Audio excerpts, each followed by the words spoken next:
नमस्कार। इस वक्त हम लोग पूर्वी चंपारण में हैं। पूर्वी चंपारण में गांधी मैदान में है। यहाँ बहुत सारे स्टूडेंट्स एग्ज़ाम की तैयारी में लगे हुए हैं, प्रैक्टिस कर रहे हैं फिज़िकल की। और हमारे साथ यहाँ पे कुछ लोग मौजूद हैं और इसमें लगभग सारे लोग पूर्वी चंपारण के ही हैं।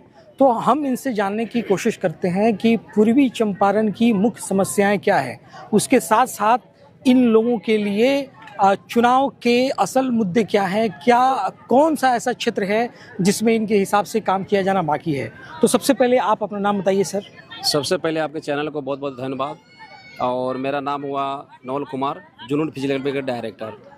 जी, अब ये बताइए, आप चंपारण के रहने वाले हैं? जी, चंपारण के रहने वाले हैं। तो यहाँ पे कोई ऐसा फैक्ट्री या कोई मिल है जहाँ पे लोगों को रोजगार मिलता हो? जी नहीं, यहाँ तो कोई फैक्ट्री नहीं है ना कोई। यहाँ तो चीनी मिल है, मगर बहुत सारे विधायक नेता लोग बोले कि हाँ कि चालू करवा देंगे, यहाँ से चाय पी कर जाएंगे, उसी का सब कुछ करवाने के बाद में ऐसा कुछ नहीं है। सारे लोग झांसा में पब्लिक को देते हैं कि हम चालू करवा देंगे, मगर जीतने के बाद में यहाँ कुछ ऐसे गरीब बच्चे आदमी लोग हैं, वहाँ मैंने समझिए कि इस बिहार के लोग दूसरे स्टेट में जाकर अपना पेट पालते हैं, मजदूरी करते हैं। अगर यहाँ का नेता लोग अगर ऐसा रहते तो बिहार में ऐसा कंपनी अच्छा बैठा कर अपने पूरा पब्लिक को यहीं पर रखते हैं और दूसरे राज्य में नहीं भेजते हैं। तो यहाँ पे एक भी चीनी मिल कार्यरत नहीं, यहाँ नहीं है। चीनी मिल तो है, मगर यहाँ सुगौली में है, उधर वहाँ ये मोतिहारी में है तो पूरा बंद है अभी। और कोई दूसरा फैक्ट्री? जी नहीं, कोई फैक्ट्री नहीं है। यहाँ पे कोई विश्वविद्यालय है? विश्वविद्यालय है। कौन सी यूनिवर्सिटी है यहाँ? तो ये तो हमको जी महात्मा गांधी वाला है। वो स्टार्ट है, चलता है? चलता है, वो चलता है। अच्छा, ये बताइए कि यहाँ पे पूर्वी चंपारण में सड़कों की स्थिति कैसी है? ठीक है, शहरों की सड़क ठीक है, बट देहात की सड़क जो है थोड़ा खराब है। और अपने ये बिहार, एक मोतिहारी जिला का नहीं, पूरे बिहार का ये सबसे बड़ा मुद्दा है रोजगार। ठीक है, जो नीतीश कुमार असफल हैं, बार बार बोलते हैं कि पुलिस विभाग में इतना बहाली देते हैं, स्वास्थ्य विभाग में इतना दे रहे हैं। अभी पीएमसीएच का हाल देख लीजिए, जहाँ मनीष कश्यप को पीटा गया है, वहाँ अच्छे इंसान को पीटा गया। हम लोग आम इंसान अगर हम लोग इलाज कराने वहाँ जाते हैं तो मान लीजिए उनके ऊपर से लाठी डंडों सवार हुआ, हम लोग के ऊपर तो चाकुओं से वार किया जाएगा पीएमसीएच के डॉक्टरों के द्वारा। वो तो गुंडा मवाली है वहाँ का डॉक्टर साहब। तो आपका भी ये मानना है कि वहाँ पे सही से इलाज नहीं हो रहा है? नहीं हो रहा है सही से इलाज, एकदम नीतीश कुमार विफल है। तो मनीष कश्यप जो है, उनका तमिलनाडु प्रकरण आपको याद है? हाँ याद है। अब उसमें उन्होंने सही रिपोर्टिंग किया था? अब इतना तो पता नहीं है कि उनका रिपोर्टिंग वहाँ का सही था या गलत था, लेकिन जो बेसिक जो धरातल पे हम लोग अपने ये पटना में देखे हैं, सुने हैं, तहकीकात हम लोग भी किए, मेरा दोस्त भी वहाँ रह के पढ़ता है, सब पता चला है कि वहाँ वास्तव में पीएमसीएच में उनके द्वारा उनके ऊपर जानलेवा हमला किया गया है। और ये षड्यंत्र है बीजेपी और जदयू का।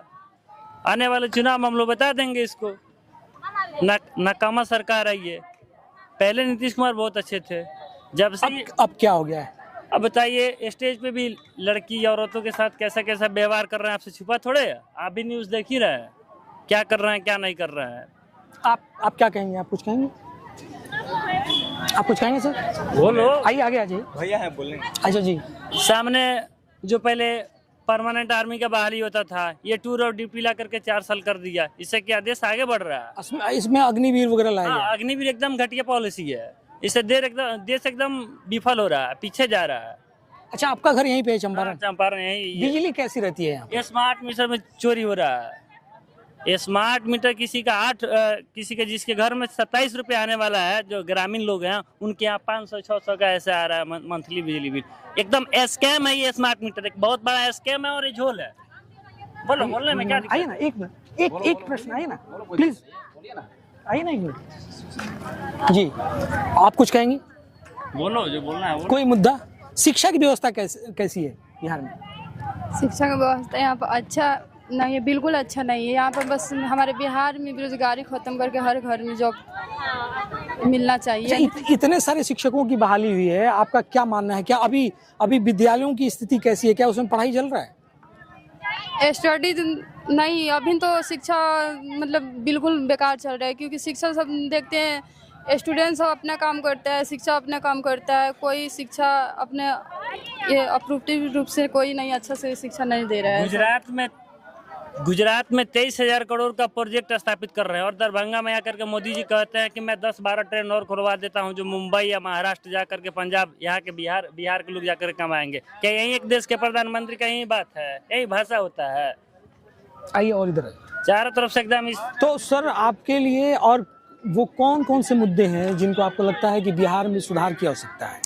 देखिए, ये तो सबसे पहले बताएं, हम पॉलिटिक्स में ज़्यादा रहते नहीं हैं, हम बचपन से नहीं, ये पॉलिटिक्स की बात नहीं है, एक जी। मुद्दे की बात है कि आपको क्या लगता है कौन ऐसे क्षेत्र जो हैं जो बाकी रह गए हैं जिसमें विकास की आवश्यकता है और सरकार ने उस तरफ ध्यान नहीं दिया है? यहाँ जो चंपारण बेरोजगार है, बेरोजगार पर सबसे सरकार को देना चाहिए कि हाँ की बहाली जो टाइम टेबल पर देना चाहिए। बच्चों की जल्दी की माने उम्र सीमा बहुत जल्दी उसका भाग जा रहा है, टाइम पर बहाली देते हैं वो बच्चा अपना सफल हो जाता। इसीलिए सरकार तो बोल रहा है कि हम इतना बहाली देंगे, मगर देता नहीं है टाइम पे नहीं देता है। पहले था कि अभी देखिए होमगार्ड का बहाली चल रहा है। अभी तो ग्रेजुएशन फाइनल हो गया फिर भी किसी का जॉब नहीं लग रहा है। बहाली आप किस चीज़ की तैयारी करती हैं? होमगार्ड होमगार्ड की। जी, ग्रेजुएशन फाइनल है। कब से तैयारी कर रही हैं?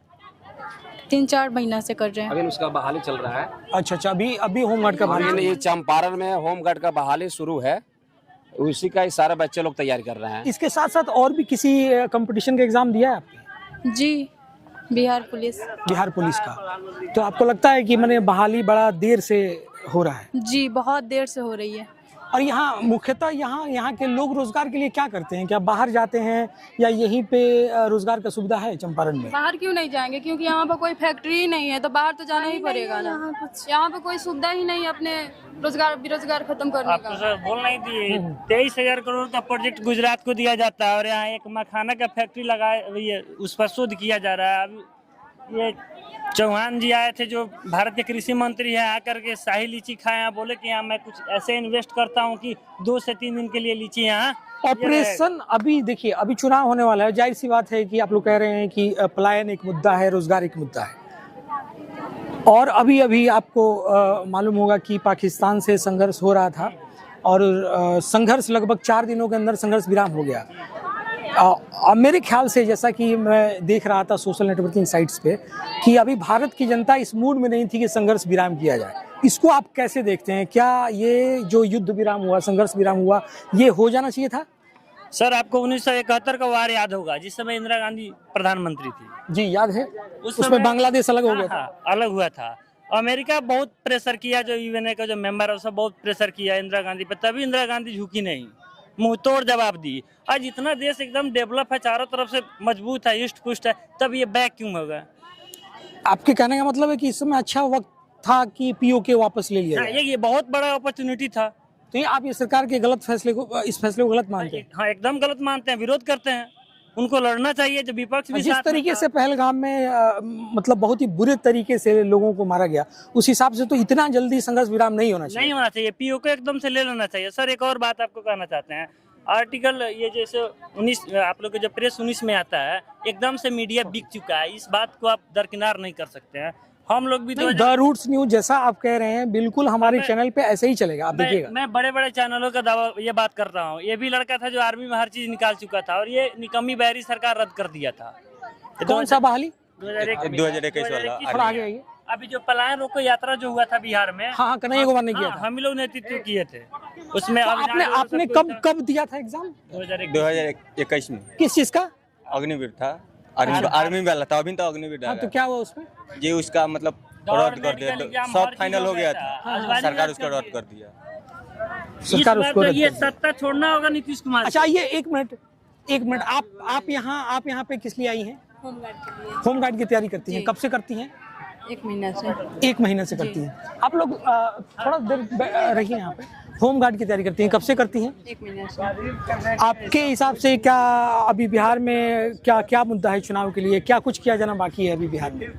बिहार में तो बहुत ज्यादा अथी हो रहा है। क्या हो रहा है? यानी कि लड़की लोग का है तो पढ़ लिख कर बैठ रही है, अभी तो कुछ नहीं हो रहा है। लड़की लोग का क्या है, 18 से 19 साल का लड़की है जो अपने लिए कुछ न कुछ करना चाहती है, लेकिन अभी तो कुछ नहीं, मेरे नज़र में कुछ नहीं है। नहीं, तो नीतीश सरकार में तो काफ़ी पंचायती राज संस्थानों में ठीक बहुत सारा आरक्षण है महिलाओं के लिए, और शिक्षकों की बहाली में काफ़ी महिलाएं आई हैं।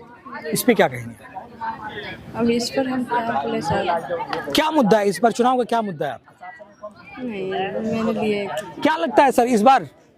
इस बार एकदम सत्ता जाना चाहिए नीतीश कुमार का, इस बार- एकदम यूथ को आना चाहिए। इस बार जैसे ये लेकर के चलेगा इस इस बार सरकार जैसे कि कांग्रेस बड़ी एक्टिव है हाँ एकदम एक्टिव और मैंने हमको लगता है कि आरजेडी से भी ज्यादा एक्टिव है एकदम एक्टिव है। और जन स्वराज पार्टी भी बड़ा एक्टिव है और 20 साल से एनडीए की सरकार है। तो इस बार आपको क्या लग रहा है कि कुछ बदलाव होगा? एकदम इस बार एनडीए अलायंस आ रही है।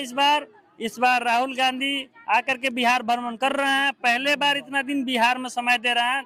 हम लोग 100 दिन का प्लान रोके यात्रा बिहार में स्टार्ट किया था। आप किस बात से नाराज हैं? मतलब मुख्यतः आप लोग किस बात से नाराज है सरकार हम से? अपना व्यक्तिगत बता रहे हैं। हम लोग मान लीजिए आपको खाना दे दिया जाए, आपका खाना छीन लिया जाए, तब क्या कीजिएगा? उस समय लड़िएगा, एकदम लड़िएगा। हम लोग 2021 में सारा अपना प्रक्रिया निकाल लिए थे, आर्मी और एयरफोर्स का निकम्मी बहरी सरकार रद्द कर दिया। तो क्यों ऐसे इंसान को हम वोट देंगे? आप लोग किस बात से नाराज है सरकार से? सर कि हम लोग मतलब बेरोजगार बैठे हुए हैं घर पे, कुछ कोई रोजगार नहीं मिल रहा है, इसीलिए तो इस बार क्या लग रहा है कि सरकार बदल जाएगी? एकदम बदलना चाहिए सर काफी दिन हो गए सरकार जी। तो एकदम इस बार इंडिया अलायंस का सरकार आ रहा है बिहार में, ठीक है। और ये एनडीए अलायंस, ये इंडिया गठबंधन, इंडिया जो है, महागठबंधन आ रहा है। इसमें एकदम राहुल गांधी एक्टिव है। ये भी लड़का आर्मी में निकाला था, ठीक है। हर चीज इधर आ जाइए, कैमरा क्लियर हो गया था। ये निकम्मी बहरी सरकार ये छीन लिया। तो हम लोग क्यों ऐसे सरकार को चुनेंगे? चिलम छाप वाले को नहीं चुनेंगे। चिलम छाप एकदम नीतीश कुमार चिलम छाप वाले हैं। आपने देखा है कभी? स्टेज पे मान लीजिए लड़की के बारे में, औरत के बारे में भद्दा भद्दा टिप्पणी करते, एकदम जो एकदम स्वच्छ इंसान है वैसा नहीं बोल सकता है। मानसिक संतुलन आप कुछ कह रहे थे? हम लोग यही कर रहे थे। हम लोग आर्मी के दौर निकाले, वो लोग कोई एक्शन नहीं लिए नीतीश कुमार। हम लोग धरना नहीं, ये तो आर्मी तो केंद्रीय सरकार, ये तो बीजेपी। सुनिए ना, हम जाके मिले थे, राजनाथ सिंह से मिले थे, 4 बार मीटिंग किया था। हम खुद गए थे। हम अभिराज भाई टीम हम लोग का गया था, मिले थे। नीतीश कुमार से भी मिले थे, ढाका गेट से बाहर कर दिया गया। किसी ने बात नहीं किया? किसी ने नहीं सुना। चिराग पासवान से 4 बार जमशेदपुर में मिले थे, दिल्ली में मिले थे, एनसीआर में। क्या कहा चिराग पासवान? बोले मीटिंग करवा देते हैं। राजनाथ सिंह से मीटिंग करवाया। आज भी राजनाथ सिंह के अगर पीओ के पास मैं कॉल करूंगा तो बोलेंगे कि अभी छुट्टी पे। कोई रिस्पांस नहीं मिलता। तो वैसे इंसान को चुनने से क्या फायदा? अच्छा, आप ये मानते हैं कि नहीं कि सड़क, बिजली की स्थिति सुधरी है? देखिए, यहाँ सबसे पहले की बात कि अगर हम स्वस्थ रहेंगे, चारों तरफ मेरे पास अगर 2 रुपए की इनकम होगा, बिहार में अगर रोजगार है, तो सड़क भी अच्छा रहेगा, बिजली भी अच्छा रहेगा और ये खाने पीने का हर चीज अच्छा रहेगा। जब हम ही बेरोजगार रहेंगे तो कहाँ से? अगर मान लीजिए हमारे शरीर में एनर्जी रहेगा तभी ना कुछ कर पाएंगे। सड़क बना लेने से, सड़क तो सेंट्रल का ना कि नीतीश कुमार का दिया हुआ देना। वो सेंट्रल का कॉन्ट्रैक्ट आता है तो बनता है। चलिए, तो इस वक्त हम लोग गांधी मैदान पूर्वी चंपारण में थे और यहाँ छात्र छात्राओं से बात कर रहे थे। यहाँ अधिकतर छात्राओं का और छात्रों का ये कहना है कि ठीक है, सरकार ने सड़क के लिए, बिजली के लिए और शिक्षा के लिए कुछ हद तक काम किया है, लेकिन हमारे पास कुछ नहीं किया है। स्कैम चल हाँ, रहा है, स्मार्ट मीटर से लोग नाराज हैं। हर प्रकार का यही कहानी है। 27 रुपए कहते हैं ना, इंडिया स्वतंत्र है, यहाँ के नागरिक स्वतंत्र नहीं है। किस हिसाब से? मतलब कि आज हमारा जो स्टेट है, स्टेट के लोग अदर स्टेट में जाकर वर्क करते हैं, वहाँ पे जाके कितना दुख तकलीफ समझते झेलते हैं, उन लोग ही पता है। जो एसी में बैठकर अपना कार्य कर रहे हैं ना, उनको कुछ पता नहीं है। जो कार्य लोग अदर स्टेट में जाकर कर रहा है, जो भुग रहा है ना, वो उन लोगों का पता नहीं है। आज तक अभी तक भले हमारा देश आज़ाद हो गया है, लेकिन हमारा कुछ ऐसे स्टेट है जो आज़ाद नहीं है, खासकर बिहार का लोग मतलब रोजगार यहाँ पे बेरोजगार बहुत अभी बैठे हुए हैं। इधर से घूम के उधर कैमरा लगा। तेजस्वी के जो बेटा हुआ है ना, उसी के जब बड़ा हो जाएगा, 18+ कर जाएगा, उसी को हम लोग मुख्यमंत्री बना देंगे। हम इस बार किसको बनाइएगा 25 में? जदयू ये बनेगा, आरजेडी से ये तेजस्वी। इस वक्त हम लोग पूर्वी चंपारण के गांधी मैदान में थे और यहाँ छात्रों से बात कर रहे थे। सबका ये कहना है कि लोग रोजगार और पलायन को लेकर के परेशान हैं। सरकारी बहाली बहुत कम है और मिलिट्री में भर्ती को लेकर भी यहाँ छात्र नाराज दिखे और इनका ये कहना है कि अब जो है यहाँ सरकार बदल करके रहेगी। आप देख रहे थे द रूट्स न्यूज़। नमस्कार।